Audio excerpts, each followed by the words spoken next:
ایک رات سلطان محمود غزنوی سو رہا تھا کہ یکایک اس کی آنکھ کھل گئی۔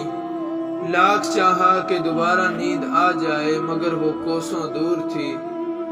خیال آیا کہ شاید کوئی مظلوم فریاد لایا ہے یا کوئی فقیر بھوکا ہے، اس لیے میری نیند اچٹ گئی ہے۔ غلام کو حکم دیا کہ باہر جا کر دیکھو کون ہے۔ غلام نے جا کر دیکھا تو کوئی نہ تھا۔ واپس آ کر کہا جہاں پناہ کوئی نہیں ہے۔ محمود نے پھر چاہا کہ سو جائے مگر نیند نہ آئی۔ وہی بے چینی اور گھبراہٹ پیدا ہو گئی۔ غلاموں سے دوبارہ کہا اچھی طرح دیکھو کہ کون آیا ہے۔ غلام دوڑتے ہوئے ادھر ادھر دیکھ بھال کر کے واپس آ کر بولے حضور کوئی نہیں ہے۔ سلطان کو شبہ ہوا کہ شاید غلام تلاش کرنے سے جی چراتے ہیں۔ غصے میں اٹھ کھڑے ہوئے اور تلوار ہاتھ میں لیے باہر آ گئے۔ بڑی تلاش کی مگر کوئی شخص نظر نہیں آیا۔ قریب ہی ایک مسجد تھی، اس کے دروازے میں جا کر جھانکا تو آہستہ آہستہ کسی کی رونے کی آواز آئی۔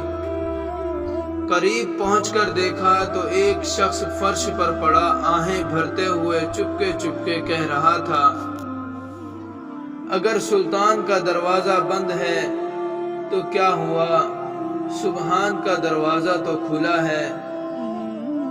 اگر محمود والی سو رہا ہے تو کوئی حرج نہیں، محمود ازلی تو جاگ رہا ہے۔ محمود یہ سن کر اس کے بالکل قریب پہنچ کر بولا، محمود کی شکایت کیوں کرتا ہے؟ وہ تو ساری رات تیری تلاش میں بے چین رہا ہے۔ بتا تجھے کیا تکلیف ہے، کس نے ستایا ہے، تو کہاں سے آیا ہے اور کس غرض سے آیا ہے؟ یہ سن کر وہ شخص اٹھ کھڑا ہوا اور پھوٹ پھوٹ کر روتے ہوئے بولا، حضور کے ایک درباری کے ہاتھوں ستایا ہوا آیا ہوں مگر اس کا نام نہیں جانتا۔ اس نے میری عزت مٹی میں ملا دی ہے۔ آدھی آدھی رات میرے گھر آتا ہے اور بے عزتی کرتا ہے۔ اگر آپ نے اپنی اس تلوار کی آب سے اس داغ کو نہ دھویا تو کل قیامت کے دن میرا ہاتھ ہوگا اور آپ کا گریباں۔ یہ سن کر محمود کو مذہبی غیرت اور شاہی ذمہ داری کے جوش سے پسینہ آ گیا۔ غصے سے کانپتی آواز میں بولا، بتا کیا؟ اس وقت وہ ملعون وہیں ہوگا؟ اس شخص نے جواب دیا، اب تو رات گزر چکی ہے، شاید چلا گیا ہوگا، لیکن مجھے ڈر ہے کل پرسوں پھر آئے گا۔ سلطان نے کہا، اچھا اس وقت جاؤ، کل پرسوں جس وقت وہ آئے مجھے فوراً اطلاع کرو۔ اس شخص نے سلطان کو دعا دی اور رخصت ہو کر چلا ہی تھا کہ محمود نے ٹھہرنے کا حکم دیا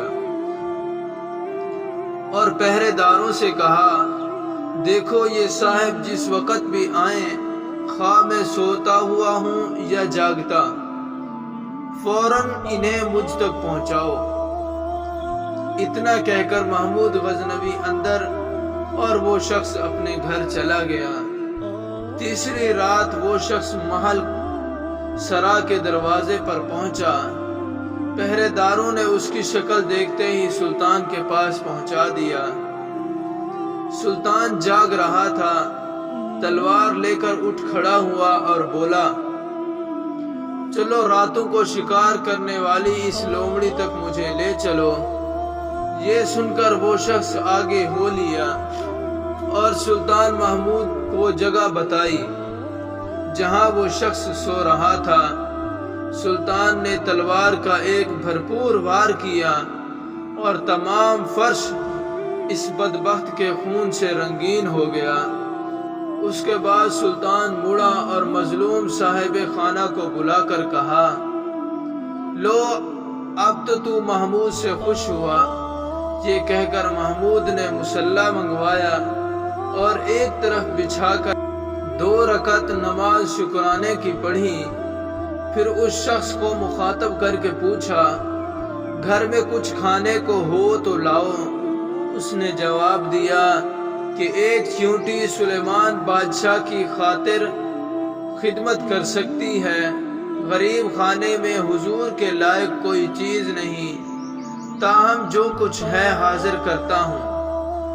یہ کہہ کر وہ دسترخوان ڈھونڈ کر سوکھی روٹی کے چند ٹکڑے لے آیا اور سلطان کے سامنے رکھ دیے۔ سلطان محمود نے اس درجہ شوق اور رغبت سے کھائے کہ شاید عمر بھر کوئی لذیذ غذا اس طرح نہ کھائی ہو۔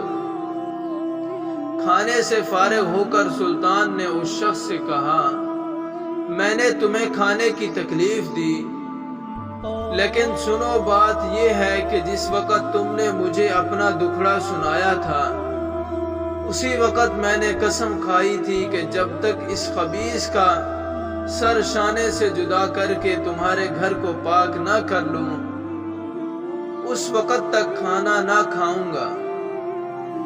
میری شکرانے کی 2 رکعت نماز پر تم حیران ہو رہے ہو، اس کی وجہ یہ ہے کہ اس شخص کے متعلق مجھے اندیشہ تھا کہ میرے بیٹوں میں سے کوئی ہوگا۔ میں اپنے دل میں کہتا تھا کہ میرے درباریوں اور مصاحبوں کو اتنی جرت نہیں ہو سکتی کہ وہ میرے مزاج سے واقف ہوتے ہوئے بھی ایسی حرکت کریں۔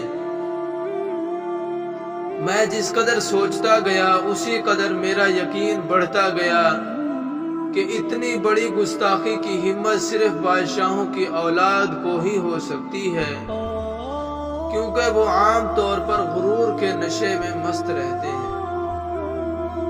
چنانچہ میں یہاں تمہارے ساتھ اپنے کسی فرزند کو قتل کرنے کے ارادے سے آیا تھا، لیکن قتل کے بعد جب اس کی صورت دیکھی تو معلوم ہوا کہ یہ میرا فرزند نہیں بلکہ کوئی غیر شخص ہے، اس لیے میں نے خدا کا شکر ادا کیا۔ سلطان محمود غزنوی ہندوستان آیا تو اس کی فوج میں کسی بیوہ کا جوان بیٹا بھی تھا۔ سلطان فتح یاب ہو کر واپس غزنوی پہنچا تو وہ بڑھیا اپنے سپاہی بیٹے کی تلاش میں شاہی لشکر میں آئی۔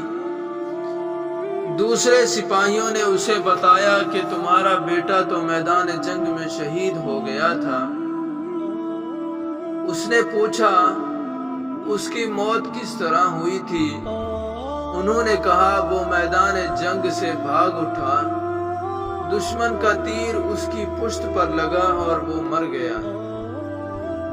بڑھیا نے کہا، یہ تو درست ہو سکتا ہے کہ وہ میدان جنگ میں شہید ہو گیا، لیکن یہ میں کسی طرح ماننے کے لیے تیار نہیں کہ وہ میدان جنگ سے بھاگا اور اس کی پشت پر تیر لگا۔